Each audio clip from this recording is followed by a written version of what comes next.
আল্লাহ তাআলা কিয়ামতের কঠিন ময়দানে যেদিন স্বামী স্ত্রীকে চিনবে না, স্ত্রী স্বামীকে দেখে পালিয়ে যাবে, বন্ধু বন্ধুরে চিনবে না, পীর সাহেব মুরিদরে চিনবে না, মুরিদ পীর সাহেবরে চিনবে না, দলের কর্মী তার নেতারে চিনবে না, নেতা তার কর্মীরে চিনবে না, বন্ধু বন্ধুরে দেখে পালাবে। এই কঠিন মুহূর্তে সূর্যটা মাথার কাছে চলে আসবে, জমিনটা তামার জমিন হবে, আজকের জমিনের মতো নয়। মানুষ ঘর্মাক্ত, ক্লান্ত, শ্রান্ত মাথার মগজগুলো কানের ছিদ্র আর নাকের ছিদ্র দিয়ে বেয়ে বেয়ে পড়বে। বিশ্বনবী ফরমান, কিয়ামতের ওই কঠিন ময়দানে 7 শ্রেণীর ব্যক্তিকে রব্বুল আলামিন তার আরশের নিচে ছায়া দিবেন।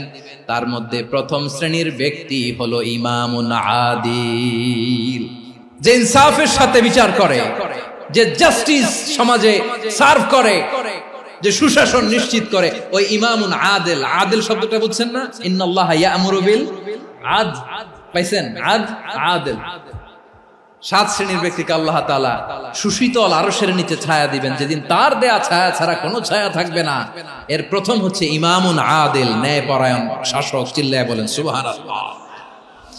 আবার বিশ্বনবী বললেন, ইন্নাল মুকসিতিনা ইনদাল্লাহি আলা মানাবিরা মিন নূর আন ইয়ামিনির রহমান। কিয়ামতের দিন যারা ন্যায় পরায়ণ হিসেবে আল্লাহর সামনে দাঁড়াবে, কিয়ামতের দিন রব্বুল আলামিন তার আরশের ডান দিকে ওই ন্যায় পরায়ণ লোকদের জন্য আরশের ডান দিকে একটা নূরের মিম্বারে তাদেরকে বসার সুযোগ করে দিবে। আল্লাহর আরশের ডান দিকে ন্যায় পরায়ণ লোকদের জন্য আল্লাহ তাআলা নূরের মিম্বার বানাবে। 4টে কেন কথা মনে করেছেন? আল আদাল, জাস্টিস। ইন্নাল্লাহা ইয়া'মুরু বিল আদল। আল্লাহ তাআলা এই আদালতের নির্দেশনা দেন, সুবিচার, সুশাসন। প্রিয় ভাইয়েরা, এটা আমরা বাংলাদেশে চাই কি চাই না? এই যে অরাজকতা, এই যে অন্যায়, এই যে জুলুম, এই যে ইনকনসিস্টেন্সি সমাজের অসঙ্গতির প্রধান কারণ জাস্টিস নাই, সুবিচার নাই, সুশাসন নাই। শেষবারের মতো আওয়াজ করে বলেন তো, আমরা বাংলাদেশে আদল চাই কি চাই না? তাহলে প্রথম নির্দেশনা শেষ। আল্লাহ তাআলা তোমাদেরকে আদলের আদেশ দেন। এরপরে আল্লাহ বললেন, আমি তোমাদেরকে ইহসানের আদেশ দেই। ইন্নাল্লাহা ইয়া'মুরু বিল আদলি ওয়াল ইহসান। আমি তোমাদেরকে যেমনি আদলের নির্দেশনা দেই, তেমনি ভাবে তোমাদেরকে ইহসানের নির্দেশনা দেই। ইহসান, আওয়াজ করে সবাই বলেন তো ইহসান। ইহসান মানে কারো প্রতি সফট হার্টেড হওয়া, মহানুভব হওয়া, অনুগ্রহ পরায়ণ হওয়া, অনুগ্রহশীল হওয়া, একে অপরের প্রতি দয়াদ্র হওয়া। একে অপরের প্রতি দয়াদ্র, অনুগ্রহশীল হওয়া ছাড়া মানবিক সমাজ কশিনকালেও গঠন করা সম্ভব না।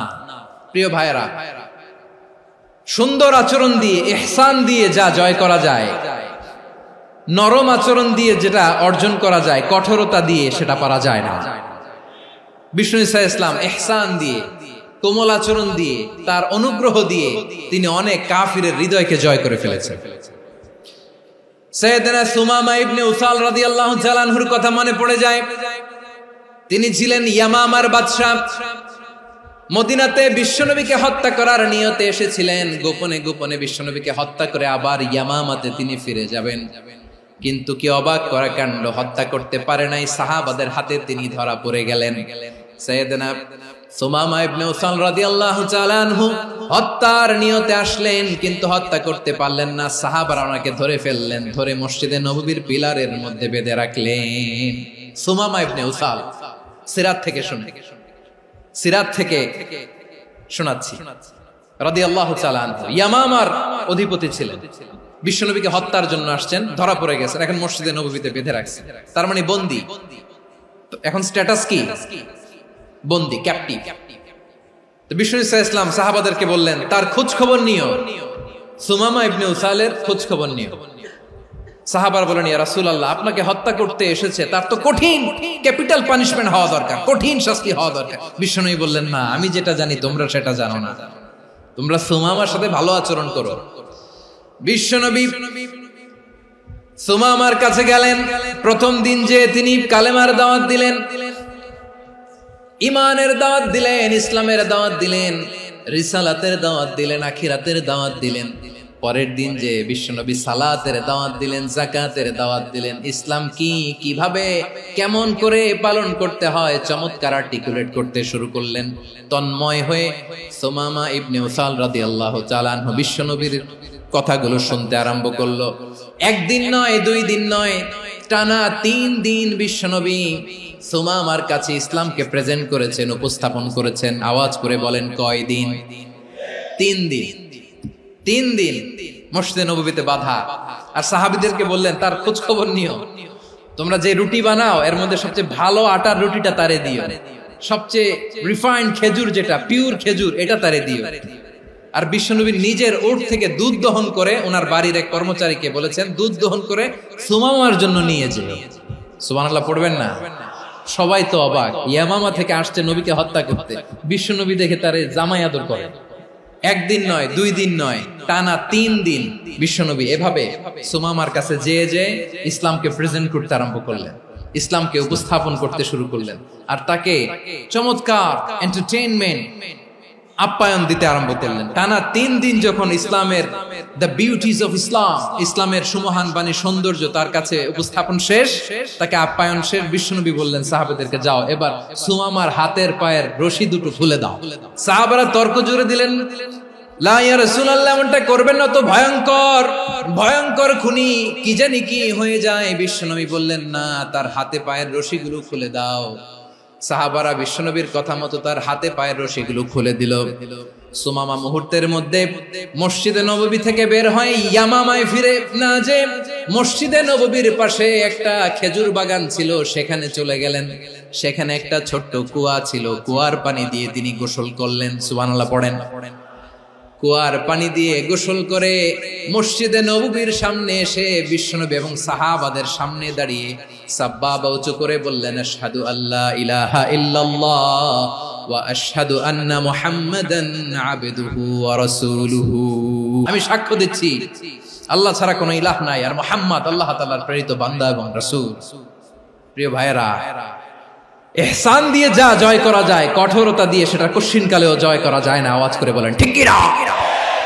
এবার সুমামা দাঁড়িয়ে বলে, ওগো নবী, আমি তো কালিমা পড়ে মুসলমান হয়ে গেলাম, এবার শোনেন, এই মুহূর্তের আগে আপনার চেহারার চাইতে নিকৃষ্ট কোনো চেহারা আমার কাছে ছিল না, কিন্তু শাহাদা পাঠ করার পরে আপনার চেহারার চাইতে উত্তম শ্রেষ্ঠ কোনো চেহারা আমার কাছে আর নাই।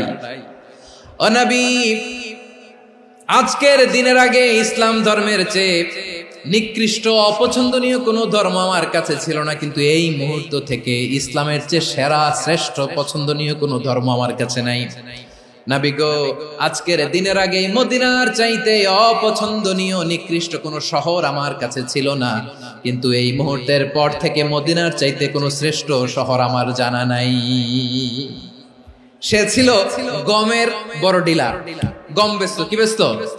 তার গম কিনে মক্কার লোকেরা রুটি খাইতো। সে ঘোষণা দিল, আজকে থেকে মক্কাবাসীদের জন্য সব গম আমি হারাম করে দিলাম, মক্কাবাসী এখন না খেয়ে মরে।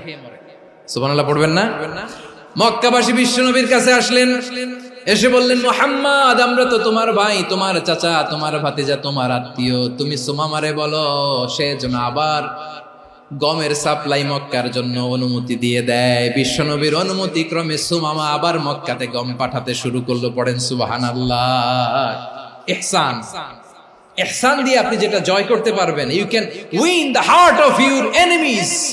ইহসান দিয়ে আপনি আপনার শত্রুর হৃদয়কে জয় করতে পারবেন। এজন্য আল্লাহ বললেন, ওয়া আনফিকু ফি সাবিলিল্লাহি ওয়া লা তুলকু বিআইদিকুম ইলাত তাহলুকা ওয়া আহসিনু ইন্নাল্লাহা ইউহিব্বুল মুহসিনিন। তোমরা আল্লাহর রাস্তায় দান করবে আর নিজেরা নিজেদেরকে ধ্বংসের হাতে ঠেলে দিও না। তোমরা একে অপরের প্রতি ইহসান করবে, কারণ ইহসানকারীদেরকে আল্লাহ বড্ড ভালোবাসেন। সুবহানাল্লাহ পড়েন। আবার সূরা রহমানে আল্লাহ বললেন, হাল জাযা